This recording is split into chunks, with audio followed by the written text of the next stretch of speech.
So just a quick warning before we watch Kevin Reddington's cross today, day 5 of the Lindsay Clancy trial. Grab your box of tissues because this one is tough. The things that the district attorney did was read to you certain entries from what is referred to in your report as the Tree of Life Artisan Journal, correct? Correct. And when you refer in the report to the Tree of Life Artisan Journal, is that this here? What do you call the Tree of Life? Is there a diagram picture of the tree on it? Should have a tree on it, yes.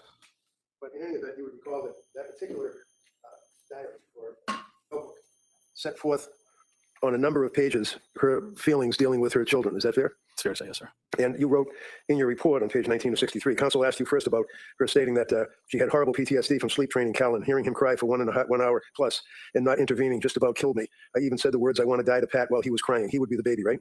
Correct. And this is her saying that not being able to go to her child because they were trying to do sleep training, she indicated that it was just about killing her, correct? That's what was stated. After that, I, meaning Lindsay, became obsessed with his sleep and nap schedule. Like to the minute, I would tell Laney, and you know who Laney is, right? Yes. Who's Laney? The other child. The what? I'm sorry again. Just Laney. Laney. Laney. Laney. Laney. Don't recall this time. Do you recall that she had a young lady, or they had a young lady that was in their home helping with the baby while she was I supposed don't to? recall this time. Okay. That she would tell Laney to put him down at 10:36. I would also drive him around for car naps for hours every day, feeling guilty for doing this to my baby. Do you recall making that notation? Yes. I also. Can anyone relate? Can anyone relate to driving around sometimes in the middle of the night to try and get your baby to fall asleep? Oh, this is heartbreaking. The car naps, the driving around, the lack of sleep. And the cameraman's focused on Lindsay for this part. Let me hear that again. Don't recall this time. Okay. That she would tell Laney to put him down at 10:36. I would also drive him around for car naps for hours every day, feeling guilty for doing this to my baby. Do you recall making that notation? Yes. I also feel guilty we did it too young, parenthesis, 1 week shy of 4 months, end parenthesis, right?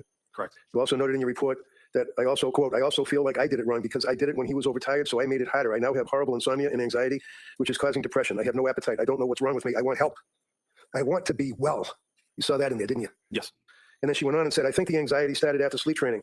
Doctor said it was okay to let him cry. I need to get a good night's sleep and take care of him, rocking him to sleep every nap in bed in the middle of the night. She noted that, right? Yes. Noting further in separate occasion, he's still a very happy baby despite his sleep training. Why I feel guilty is not really hitting his milestones, not rolling over, although he almost is, exclamation point, and he's babbling, which is a new milestone. She wrote that, right? Correct. She wrote, I have crazy brain fog. I feel like I can't make a plan. I can't carry it out. Like I just live moment to moment, waiting for the next nap time. I'm terrified of Cal getting overtired now because I feel I can't help him. She wrote that, right? Correct. She then wrote, I'm really worried about going back to work and not being able to function with the brain fog. I feel like I should start with a 4-hour shift and see how I do. I can't tell if I am withdrawing from Ativan and Benadryl or is this my new baseline? I feel completely disconnected with my baby. I feel like I'm going through the motions every day. She wrote that, right? Correct. And there were a number of other entries that you put in your police report about that. One of which was that I feel horribly guilty about my marriage. I want to connect with Pat again. I know he needs it. I need it. I'm terrified because I'm terrified of the relationship. She needs to get birth control first. She made reference to her inability to have conjugal relations with her husband, right? I believe so. She indicated further on into her travels, I am completely overwhelmed trying to take care of the kids. I'm drowning every day. I feel guilty that I'm spending my family's money and not making any. I feel like I spend way too much. She wrote that, right? Correct. I'm terrified of Callan getting sick. He's a sick baby. A sick baby is miserable. He's sick now with a double ear infection. Clearly has a bellyache. It's miserable. I feel like the other kids are going to get him sick all winter long. She wrote that, right? Correct. I always feel strongly against sleep training. I feel like it's abusive to let the baby cry and not respond. But I made the decision. I did it with Cal. It is way too much crying. It's incredibly stressful. She wrote that, right? Correct. He's okay. He will be okay.